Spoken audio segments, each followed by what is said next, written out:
All right, welcome in everyone, especially to those people who are watching after this live session is over and you're watching this recording later. Today we're going to be practicing some meditation together. We are going to go through a reading, Zen readings together, and then also try to have some discussion. So we will read, discuss, and meditate together. All of this will be beginning at the 10-minute mark. So if you are watching this after the live has already been finished, has already been ended, go ahead and move the dial to the 10-minute mark. And that is when we will officially be beginning. Okay?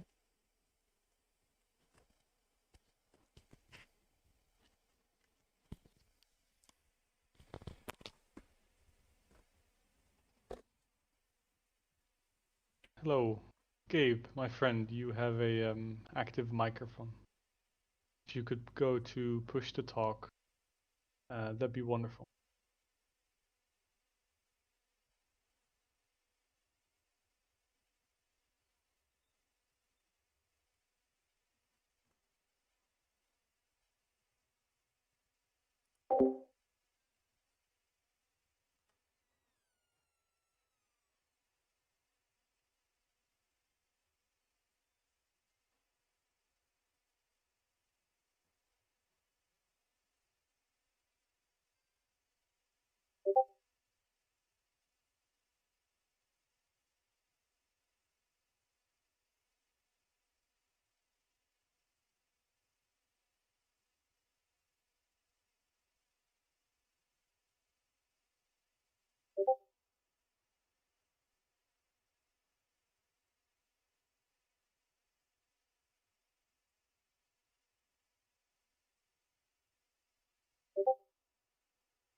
Okay, can everybody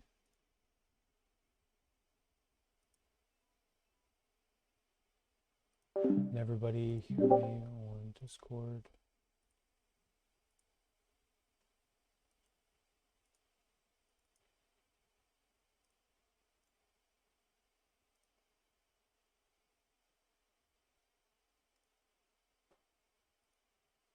Hello? Can everyone hear me on Discord?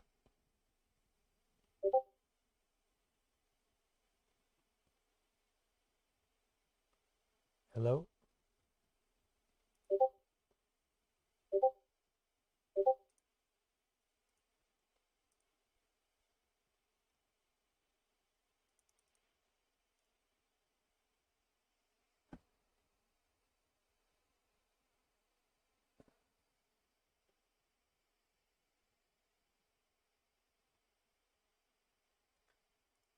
So if you are watching on TikTok, please go over to the YouTube channel. The YouTube channel is called Monk Life, and there is a link in my TikTok. Just search for Monk Life on YouTube, and you will find our community. You'll find the live stream.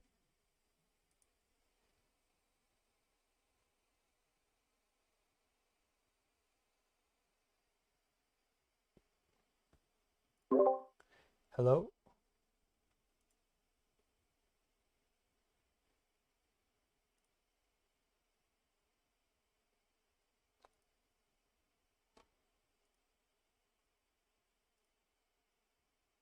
Hello? Hello? Oh.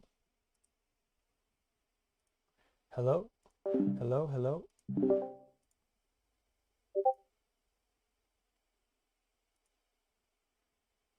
Hello? Hello again. Okay, now the connection is back. So that's great. All right, Hoalu on YouTube, you can hear very clearly. That's great. Just working out some technical things. Another 4 minutes before we officially begin.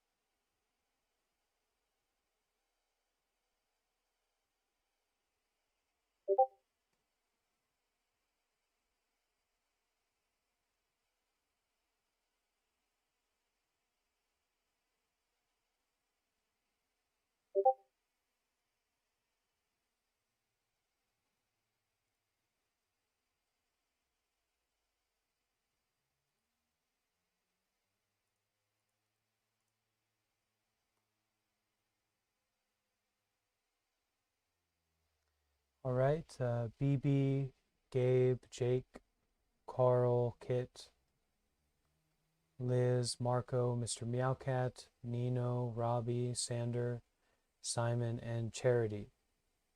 Happy that you are all coming in and choosing to practice with me today.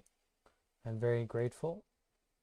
And also seeing Liz and Hoalu and Azriel and Van Ngiem watching through YouTube. So that is wonderful.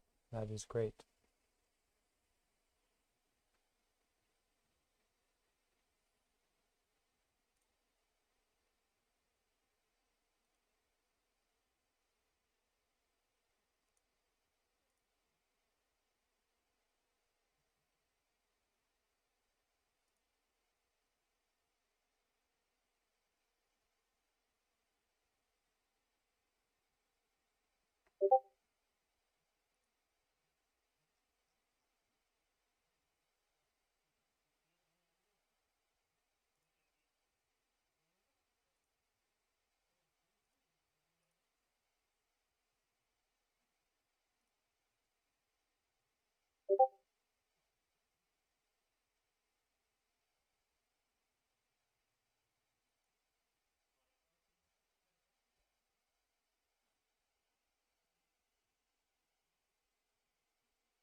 All right, so we're at the 10-minute mark.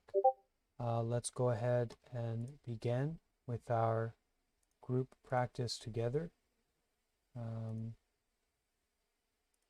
Few technical difficulties here, but that's all right. We will move onward.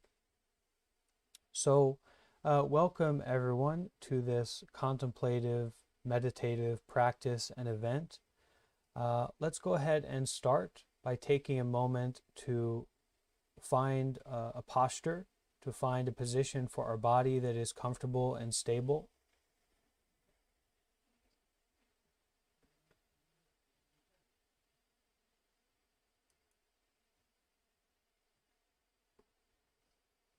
And as you take a few moments to find that comfortable posture, that stable posture, you can take 2 or 3 deep conscious breaths at your own pace.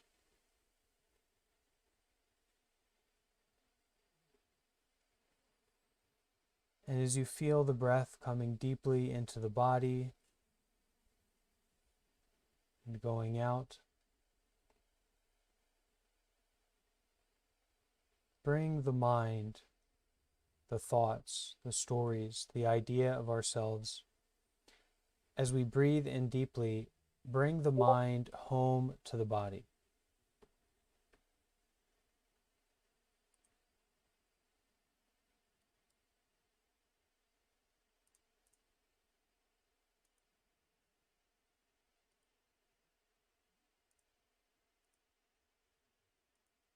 Breathing in deeply and bringing the mind home to the body.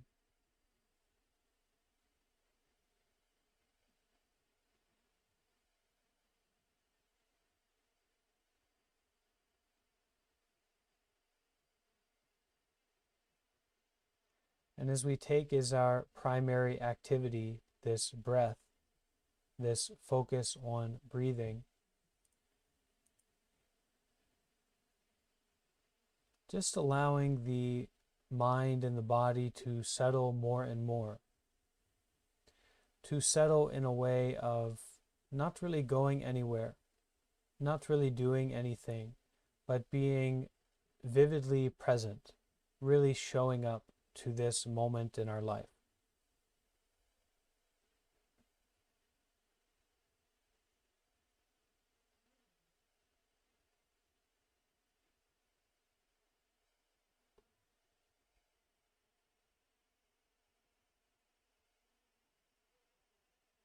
Showing up in this way of breathing and being aware, being with the breath and being aware of the body. And this practice, this settling, is kind of the precursor to contemplation. The text that we are going to be looking at together, exploring together, is not a matter of mathematics or philosophy, but more something that we are opening ourselves up to explore from our heart, to explore from our experience. And so it's different from the usual way that we connect with or that we relate to the world and to ourselves through just plain thinking and ideas and stories. But at this moment, as we focus on the breath,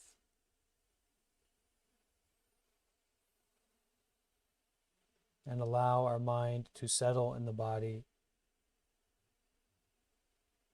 we put ourselves in a position to listen from the heart, to explore these teachings and these ideas from the heart, from our embodiment, not our intellectual mind.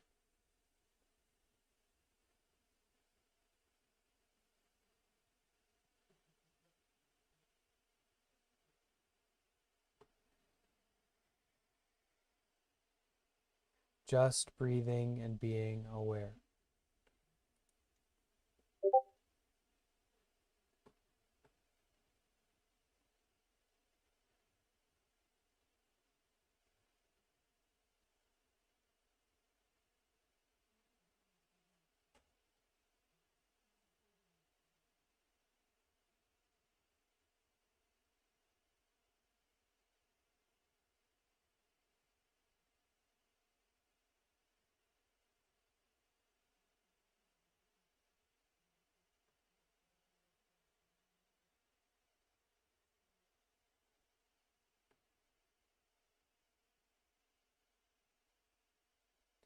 who really get benefit from Dharma texts or wisdom texts,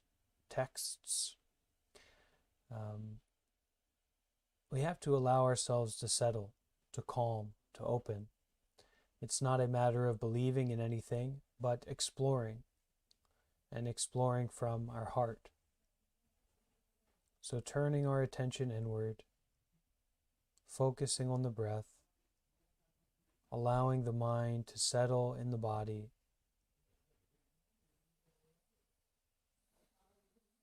and to allow ourselves at this moment to practice simply breathing and being aware.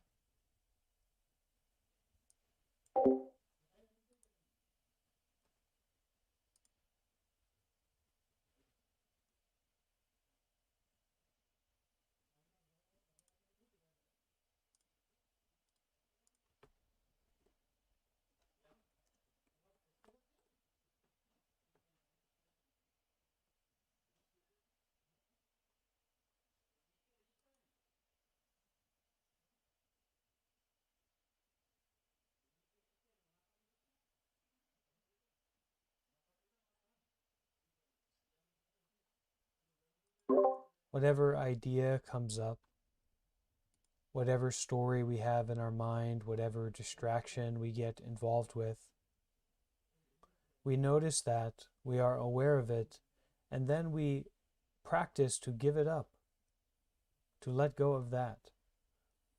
And this is not the practice we are doing together, to chase after ideas or to hang on to anything, but noticing, being aware.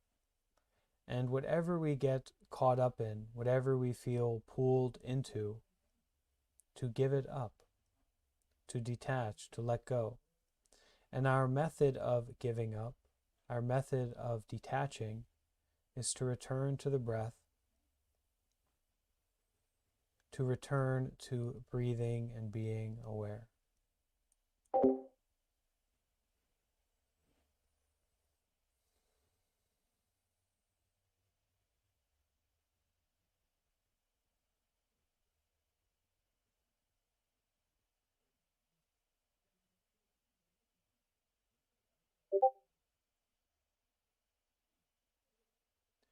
No confusion, almost no effort. It's more that we are allowing ourselves at this time, for these few moments, to just breathe and be aware. Whatever our conditions, whatever our experiences at this moment, we go back to allowing ourselves, giving ourselves permission to just sit here, to just breathe and be aware at this moment.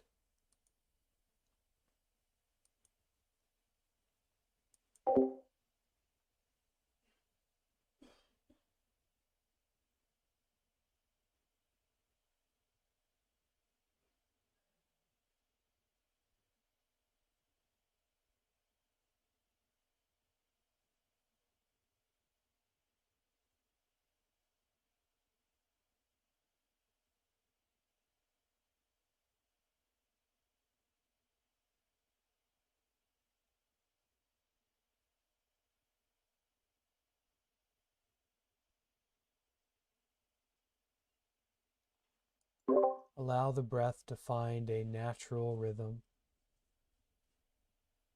just breathing and being aware.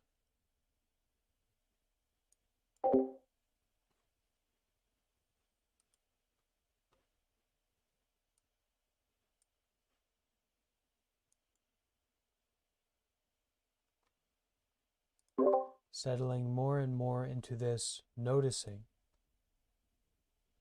We notice a physical feeling, we see something, we feel something, we hear something. We have a perception, we have an idea. We're just continuing to notice. And as our ground, as our foundation, this breathing and being aware. Breathing and noticing.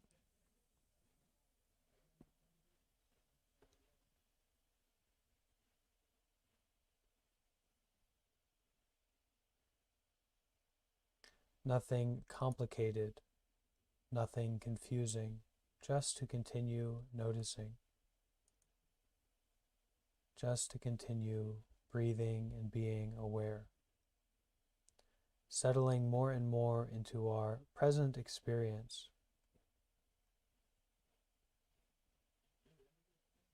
into this intimacy with the body and mind as they are at this moment.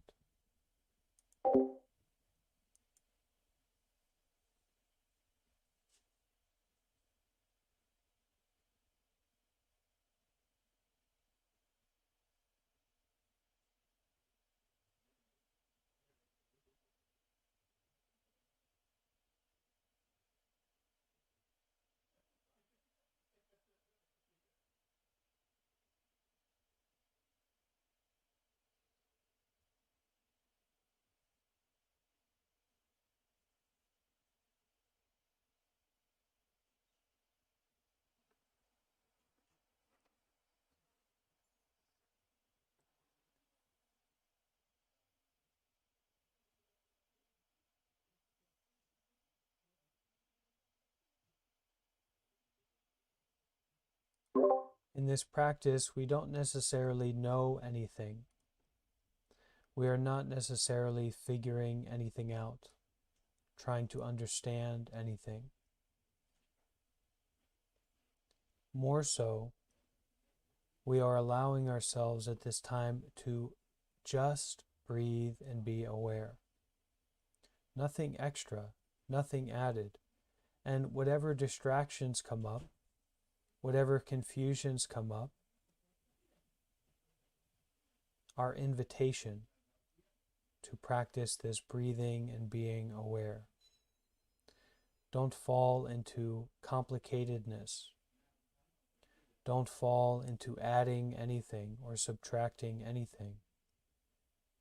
Being with this present experience through the method of just breathing, just being aware at this moment.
So any kind of spiritual development, any kind of experience of wisdom has to start with a willingness to be intimate, a willingness to be with the way that things are right now. Our usual way of being is constant chasing, constant avoidance. And so our spiritual practice starts. Our ability to transform suffering, to bring peace into our life, starts from this place of intimacy, from this place of willing to be here right now, to show up, to take care of whatever our experience is at this moment, without any kind of trying to change it or to fix it.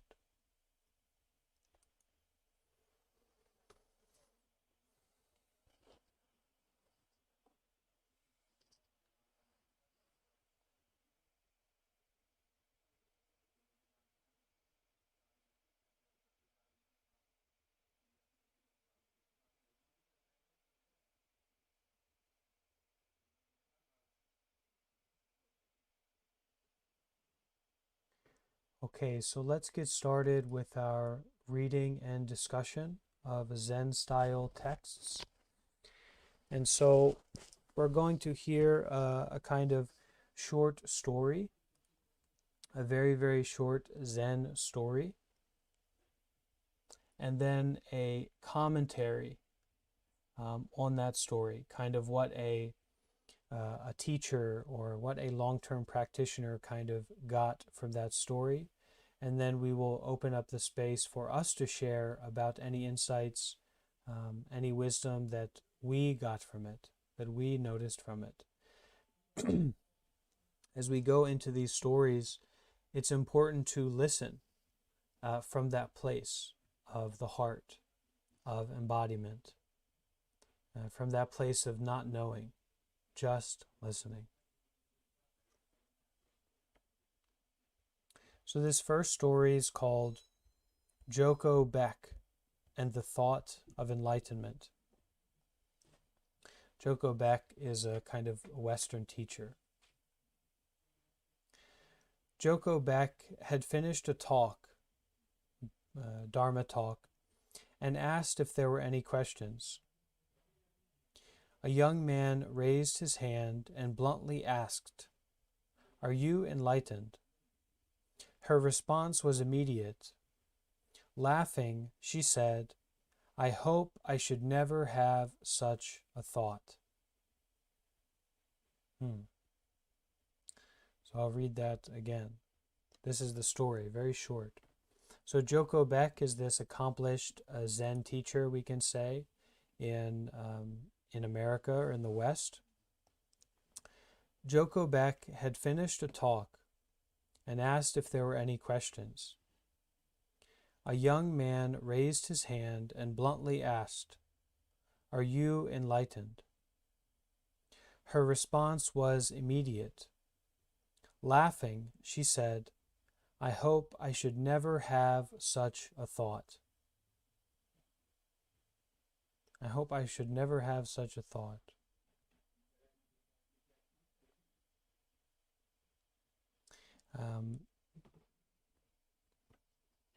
A lot of us think about, even within Buddhism, even people who have been practicing Buddhism for a while, think about, to get enlightened or to have this attainment, right? We want to fix it. We want to get rid of this suffering. But this very senior teacher, well-regarded teacher, responded to that question laughing and said, "I hope I should never have such a thought, to be enlightened, to think I am enlightened." So we'll kind of unpack that and look deeper at that through the reflection of another practitioner. This is someone by the name of Peg Syverson. This is their reflection. I have thought about this exchange many times over the years since I first witnessed it. I had not been studying with Joko very long, and everything she said surprised me. The young man in this encounter is like the professor in the story of Nan In serving tea. And we'll now go into this this old story of old Zen story about about tea. So Nan-in, a 19th century Japanese Zen master, was visited by a university professor who came to inquire about Zen. And we can say here Zen as the nature of reality or the nature of truth. So Nan-in, a 19th century Japanese Zen master, was visited by a university professor who came to inquire about Zen. Nan-in politely served his guest, pouring tea into his cup until it was filled to the brim. He continued pouring, overflowing the cup, until the professor finally said, "It is over full. No more will go in." "Like this cup," said Nan-in, "you are full of your own opinions and speculations. How can I show you Zen unless you first empty your cup?" So, if you are curious about something, if you want to learn about something, if something draws you in, something that's new to you, something that you'd like to have an experience of, if your cup is overfilling, if it's full to the brim with opinions and ideas and expectations, you couldn't receive anything else. You couldn't get any more information. You couldn't learn what you want to learn because you're immediately so full of expectations. And a lot of times I personally experience this with, the work that I do online, where it's kind of, people have that curiosity about, well, what's this monk? What's this all about? They have that sincere curiosity, but their cup is so full of expectations and ideas that they're not able to be authentic about that curiosity, to question and to learn and be like, well, what's actually going on here? And when you're like that, you can fall into aggression. You can fall into a false sense of confidence. You really put yourself in a place of ignorance because you're not full of understanding. You're not full of wisdom. You're full of thoughts and ideas. And thoughts and ideas only go so far. And many thoughts that we have, we can't even apply them. It's not even practical to use those thoughts or ideas. But we can be so full of them. So this university professor went to see the monk, went to see the Zen master, to inquire about Zen, had a curiosity about Buddhism and about enlightenment. And this Zen master invited him for tea and politely served this professor, pouring tea into his cup until it was filled to the brim. He continued pouring, overflowing the cup, until the professor finally said, the professor had this realization, this insight, "It is over full. No more will go in." "Like this cup," said Nan-in, "you are full of your own opinions and speculations. How can I show you Zen unless you first empty your cup? How can you learn anything until you first put down your endless thoughts and ideas and conceptions?"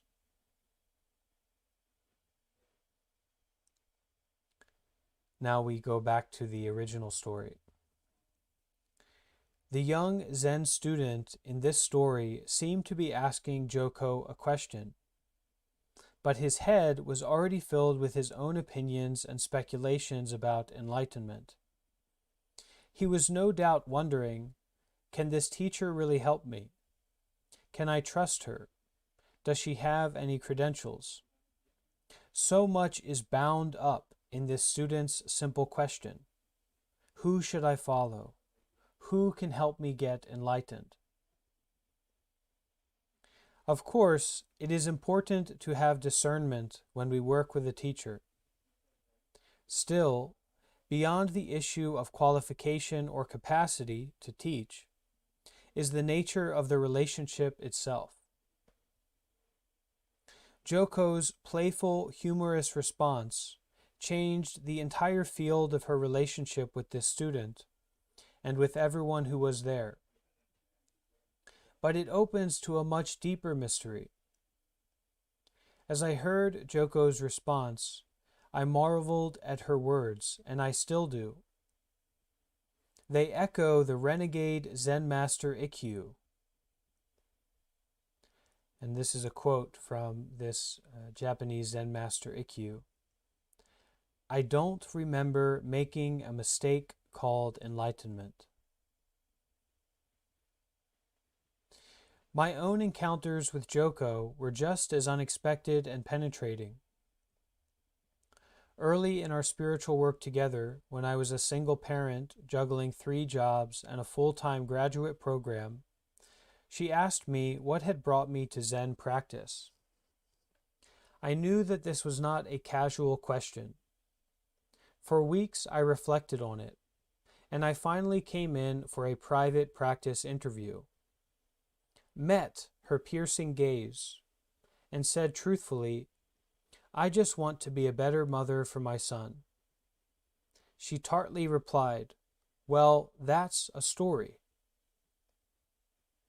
I was startled into wonder, and for just a bit, completely lost my bearings. I barely managed to stand, bow, and leave the little room where she was, even then ringing the bell for the next student. I felt as though she had suddenly tossed a pitcher of ice water in my face. But at some level beyond language, I knew she was right. My story was suddenly quite clear. The core belief that I was perpetually failing at some performance of being a good mother. Despite having neither models nor even an idea of what such an ideal might be. No, I was always just coming up short, always scrambling to improve, and still failing. In fact, deep in my heart, I held this lacerating belief as a virtue, a sign of both my noble aspiration and the humble recognition of my terrible failings. It was poignant and heartbreaking.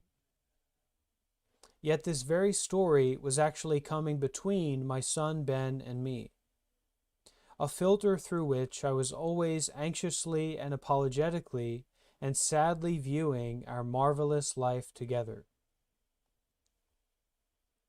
That single retort in Joko's tiny private practice interview room changed the entire course of my relationship with Ben.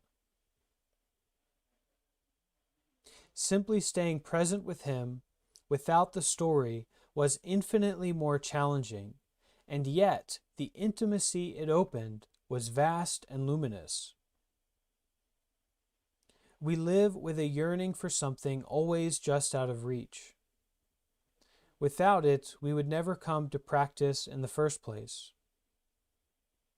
We have many ideas about our practice, about ourselves, and about the world. Our cup is full.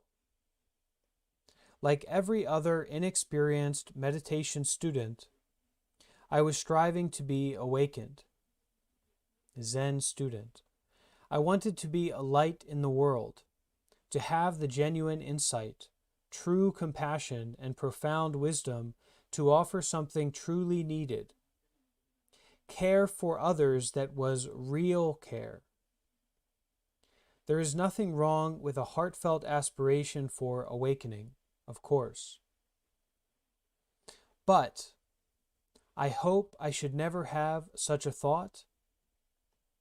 The ringing clarity of her words illuminates our secret agenda, our constant negotiations, calculations, and manipulations, our efforts to finesse life as it is.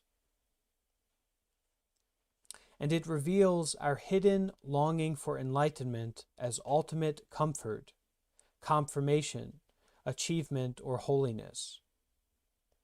The demolition of this self-centered dream is the revelation of the true path. Let me read that final paragraph again. There is nothing wrong with a heartfelt aspiration for awakening, of course. There is nothing wrong with a heartfelt aspiration to end our suffering, to wake up, of course.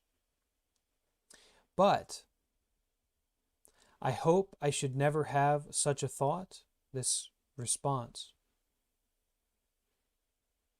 The ringing clarity of her words illuminates our secret agenda in our practice. Our constant negotiations, calculations, and manipulations, our efforts to finesse, figure out, get around life as it is. So awakening is to realize life as it is. But this statement of, I hope I should never have such a thought, the ringing clarity of her words illuminates our secret agenda in this aspiration.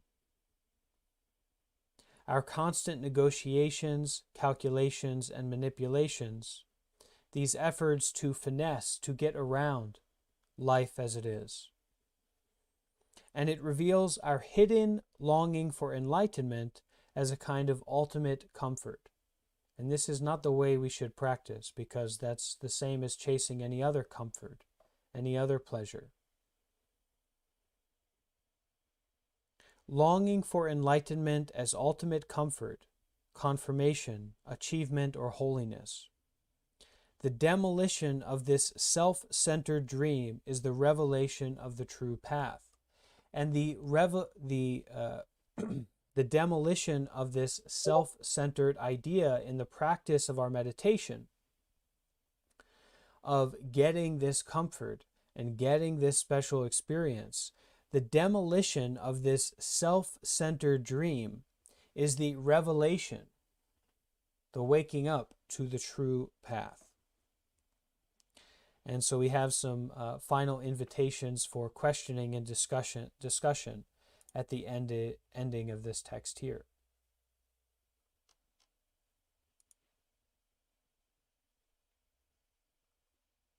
How do you follow the spiritual path without trying to achieve enlightenment?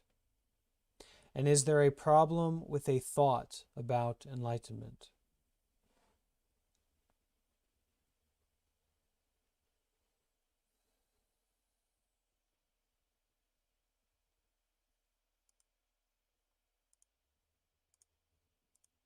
Anyone like to share? Has some questions, some comments about this? Anything that came up for you? Anything that you noticed? The correlation of the Zen reading that you were saying, is it to say that someone who is enlightened would always have an empty cup then? Is kind of the correlation that I kind of got out of this Zen reading.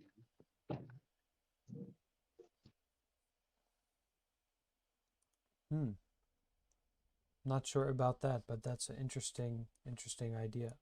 So having an empty cup as enlightenment.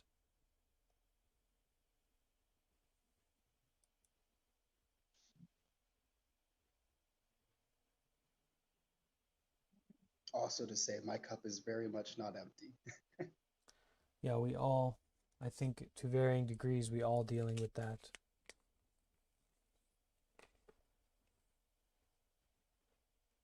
Very much so. To answer the question asked how to pursue spirituality, I've forgotten the exact words, but for me personally, it's allowing yourself to be and to look inward into what's really going on, and seeing enlightenment as this sort of goal, this thing to obtain, is in itself a barrier that you create. And enlightenment happens, But as soon as you notice enlightenment, it's no longer there. So that's how I perceived it.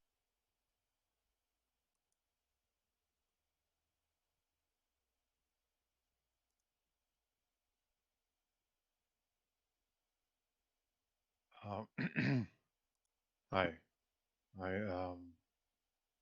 In my experience, it's not meant to be put into words. It's more meant to be experienced purely.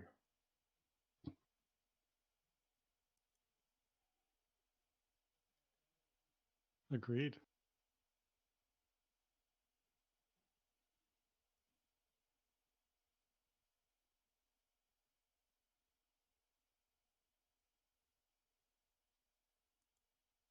So we have Chesh in the YouTube live chat. Chesh says, giving a thought to achieving enlightenment takes one's focus off of the present reality and diverts it to a goal in the future. It is a distraction from practice in the present moment. Yeah, I love that. That's great. Thank you, Chesh.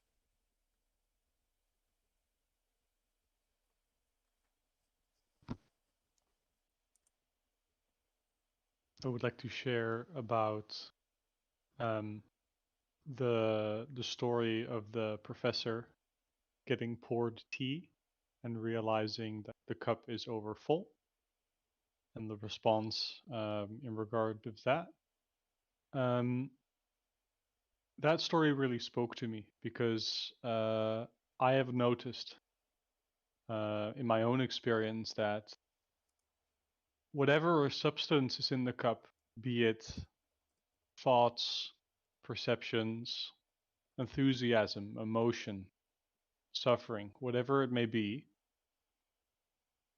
if you get overflown with that, you are no longer able to perceive things for how they really are.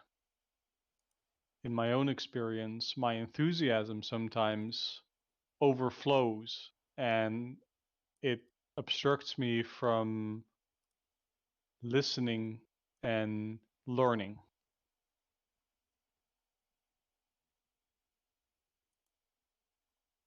Um, I have a friend who is a Hindu, and there's a line in the Upanishads that goes, "The face of truth is covered by a brilliant golden lid." And I think that that golden lid that covers the face of truth is expectation, perception, and judgment.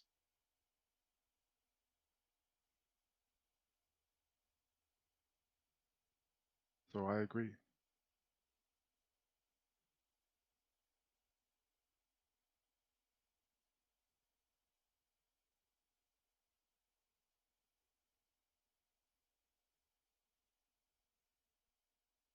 Anyone else like to share about this text, this reading?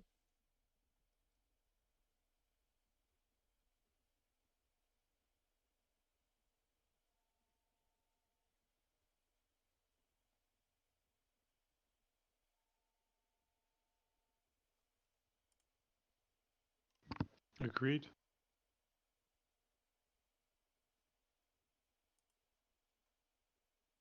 Okay, so we go to the next reading here, this next story, which is a little bit longer. So we'll read the story, and then there'll be some commentary.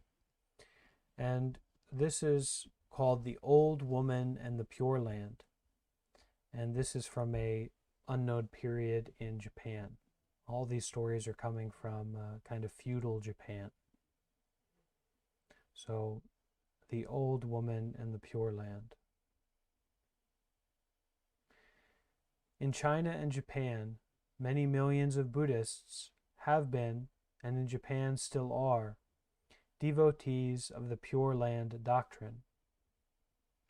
According to this doctrine, a bodhisattva, which is a being or a person who put off their own enlightenment to help all other people in becoming enlightened. So millions of Buddhists are devotees of this Pure Land doctrine. According to this doctrine, a bodhisattva made a great vow, in which time fulfilled itself as the manifestation of the Buddha Amitabha.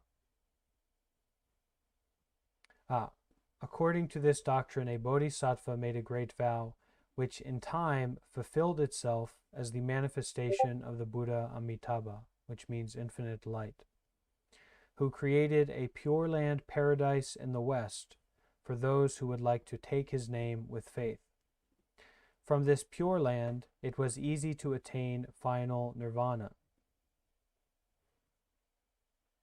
So this bodhisattva made a great vow, and that great vow to save all sentient beings, to put off their own enlightenment, to save all sentient beings. And this vow was so great and fulfilled itself to such a degree that this kind of, it's not easy to explain according to this, but basically that this Pure Land paradise came about from this vow, from this deep, deep vow of this practitioner, this bodhisattva. And so people who chant Amitofo, or people who follow this doctrine, they believe that in their faith, in their recitation of Amitofo, they hope to be born to come into this Pure Land. So we can kind of understand it as you imagine a really devout and powerful meditation practitioner. The space around them is going to be peaceful and calm. It's going to be a safe space, right? We try to cultivate that here in our community, but even more so, someone who has taken this practice much farther, and to be in person around that person. And that begins with internally their vow to develop and their vow to practice. So their mind becomes like this Pure Land, this deep, deep state of peace, where it's very possible, it's very convenient to wake up and to act compassionately and to realize, for that person to realize their true nature, because they have made their mind like a Pure Land with their devout practice of meditation and morality.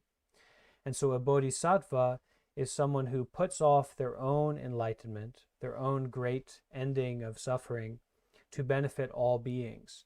And so this vow of Amitabha, this vow of this bodhisattva, became so great that in some way it's like he created a Pure Land. And they say in the West, the Western world, but created a Pure Land, or this space, this environment that is so, so conducive, a paradise that is so, so conducive to enlightenment that it's very easy to attain nirvana in that situation. Just like it's very easy to be at peace around a certain person, but taking it much farther. And so from this Pure Land, this manifestation of this great vow, very easy to attain final nirvana. And so Pure Land Buddhists follow this doctrine that by chanting Amitofo, or by bringing up the name of this bodhisattva, they are putting themselves in a position to be reborn in this Pure Land, or to come into these conditions that will be perfectly ideal for waking up and for becoming enlightened. And we can go more into that at some time, but that's the basic idea, that through chanting Amitofo, through chanting Amitabha, people are hoping to be reborn, or to come into conditions that are ideal for practice, that are ideal for becoming enlightened.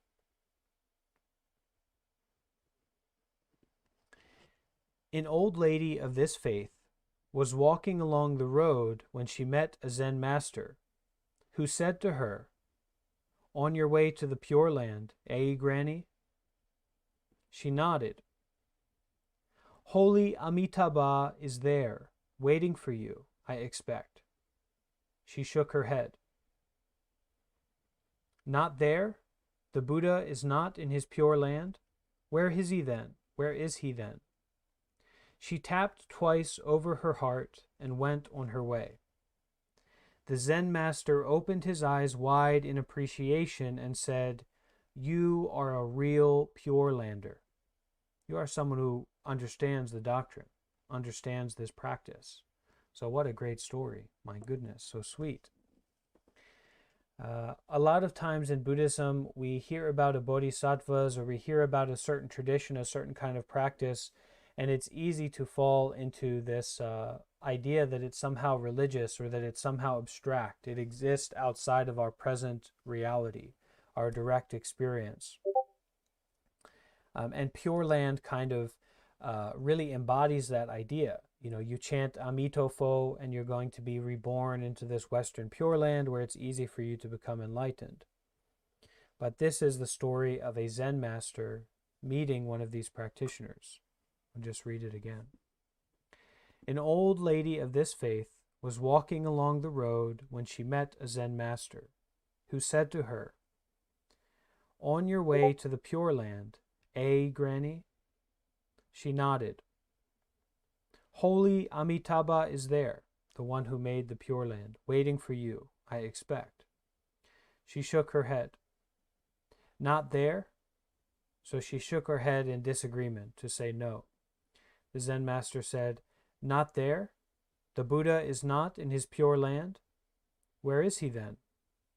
She tapped twice over her heart and went on her way. The Zen master opened his eyes wide in appreciation and said, "You are a real Pure Lander."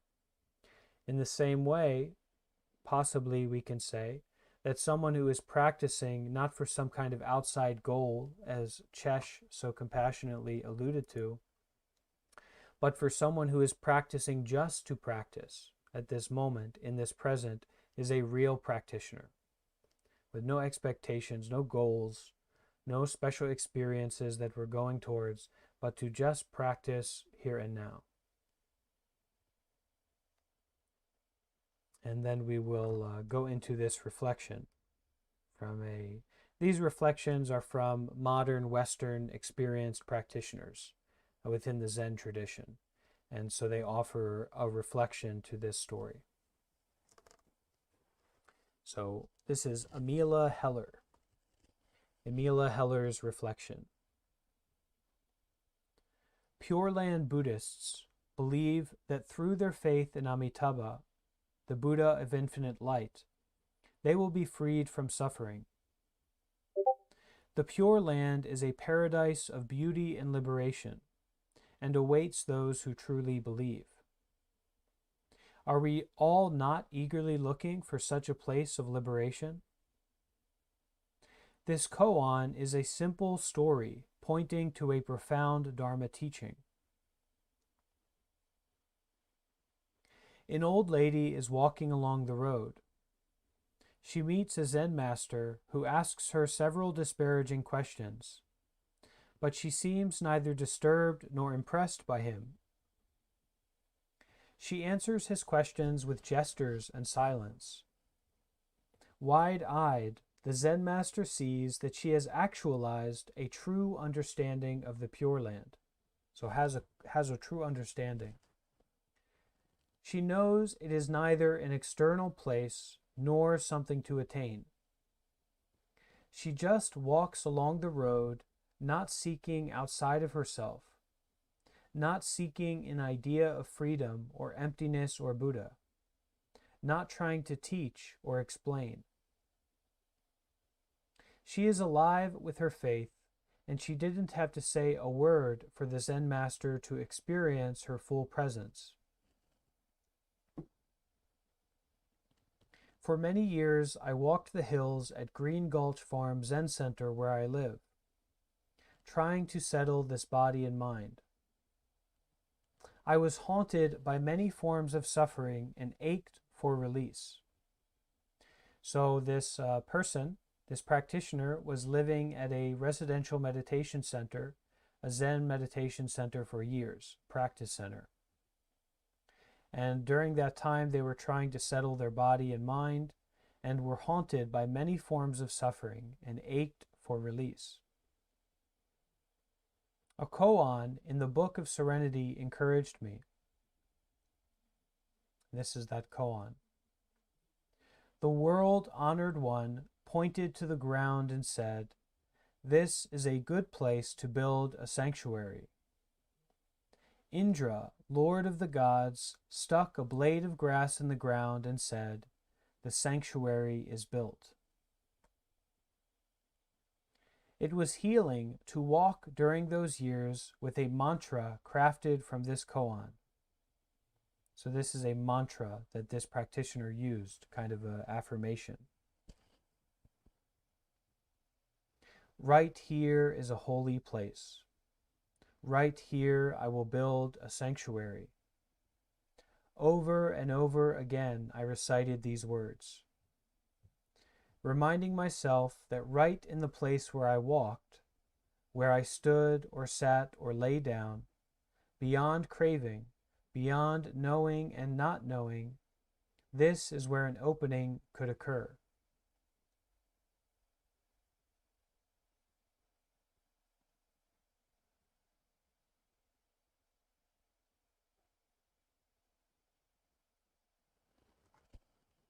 So as we listen, we remember to detach, to be aware, to be with our breath.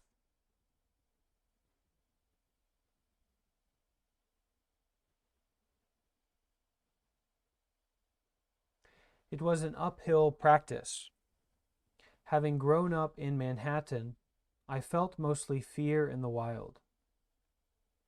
Although you could hardly call this meditation center wild, the paths were wide, the view spacious, and yet I feared predators from without and was tormented by negative thoughts within.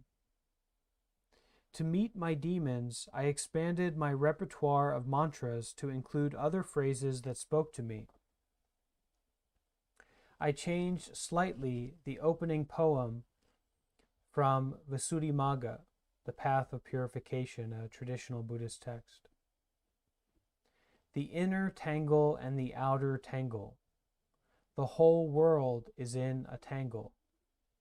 Tell me, O Buddha, how to untangle the tangle.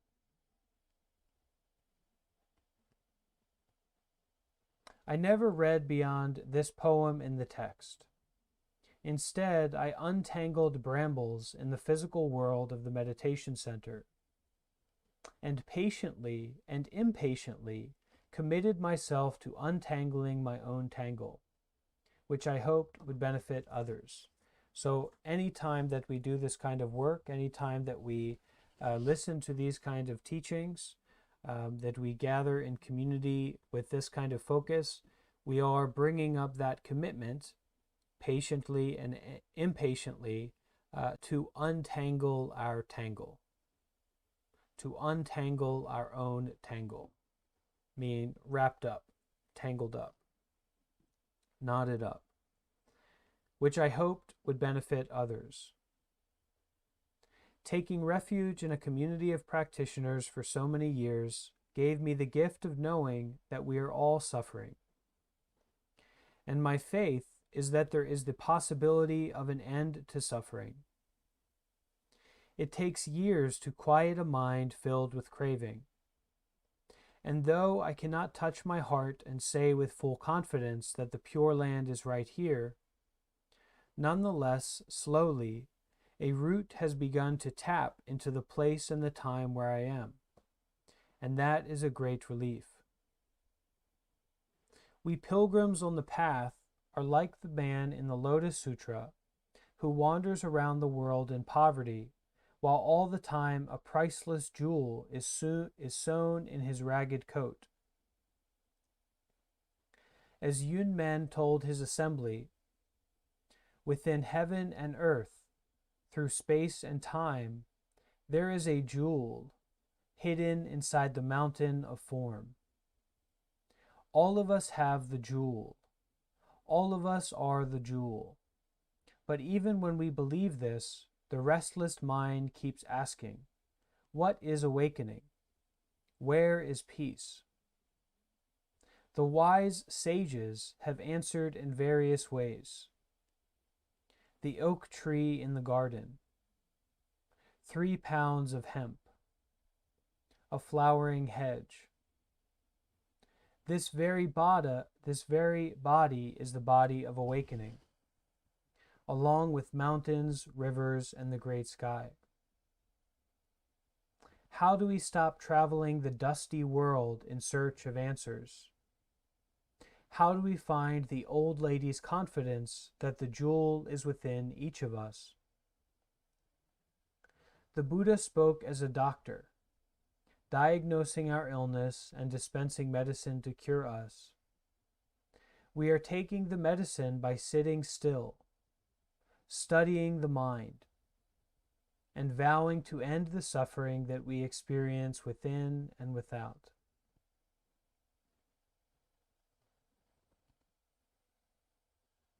And so there is a final poem here that is offered.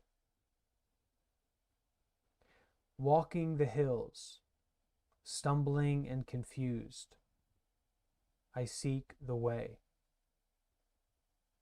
When the longing ceases, my heart stills. How far do you have to travel to find peace? What do you do when someone says to you, there, dear, you will be just fine?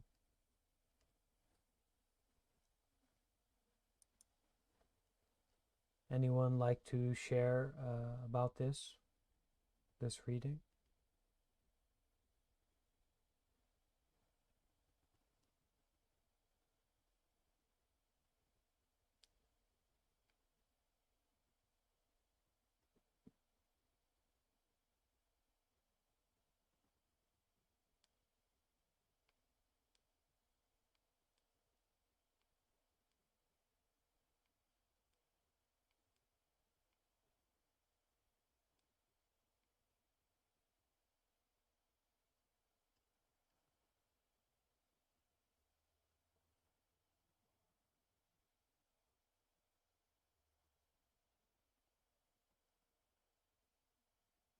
Okay, so let's take this opportunity to practice meditation together. We started with a bit of meditation, and we read some Dharma, some encouragements, some teachings that hopefully gave us some guidance on our path, on what it is that we are doing in our meditation. And so now, let's take this opportunity to spend a few minutes to practice together as this way of wrapping up, ending our session together. Okay? So we can all take a moment to adjust our robes and to find a comfortable position to sit in. So taking a moment to get the body comfortable.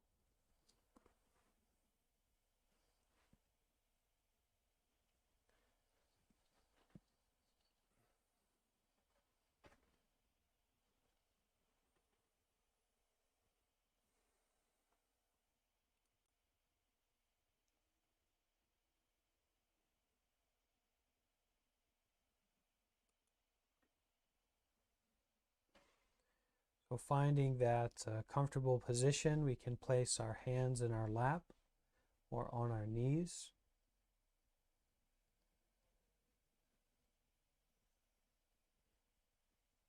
Closing our eyes if we like.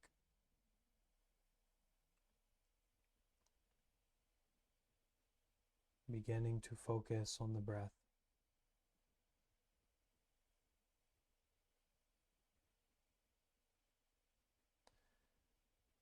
So in our meditation, we can take as our primary activity, the main thing that we're doing, to be focusing on the breath. As we do that, as we practice in that way, we're going to notice and to experience all kinds of different things. Thoughts, physical and mental experiences. So notice whatever we notice, but don't be taken in or confused by it. Simply noticing and breathing.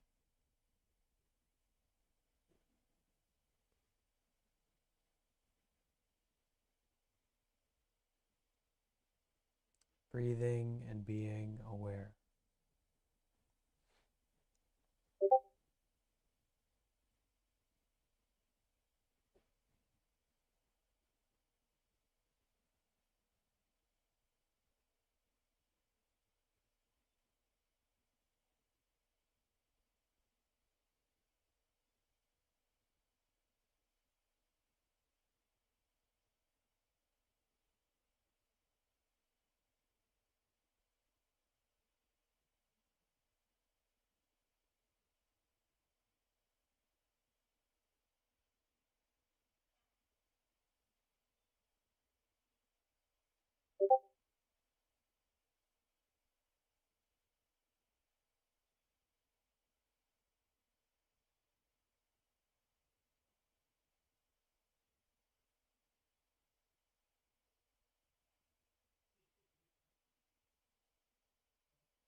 We will end our session together with a short Buddhist chanting.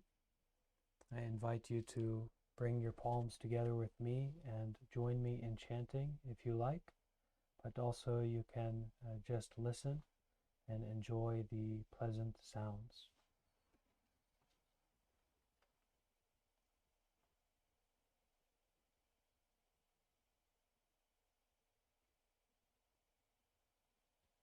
Namo tassa bhagavato arahato sama sambuddhassa.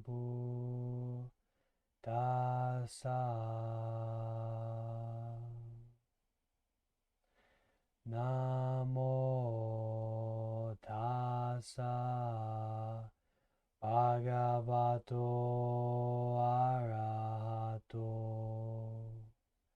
sama sambuddhassa.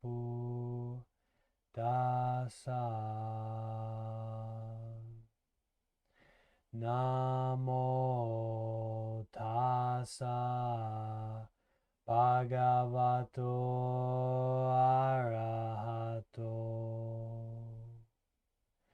sama sambuddhassa.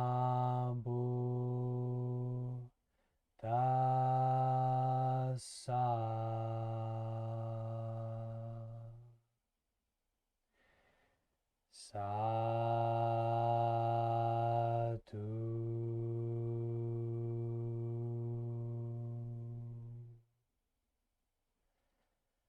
Sadhu.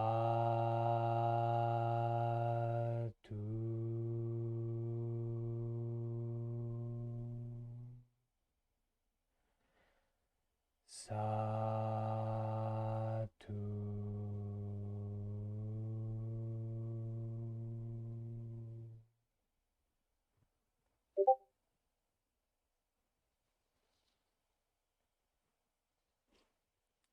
So I want to thank everyone for joining.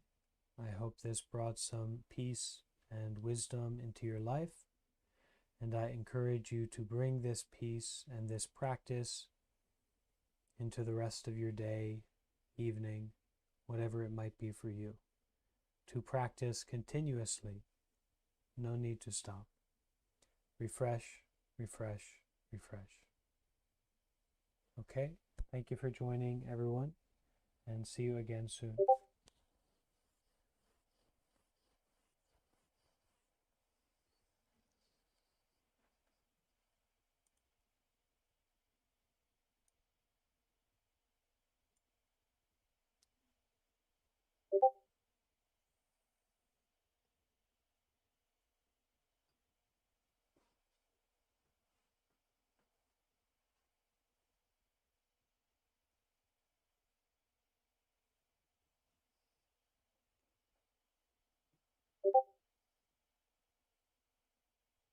Welcome, Liz and Roni and Chesh.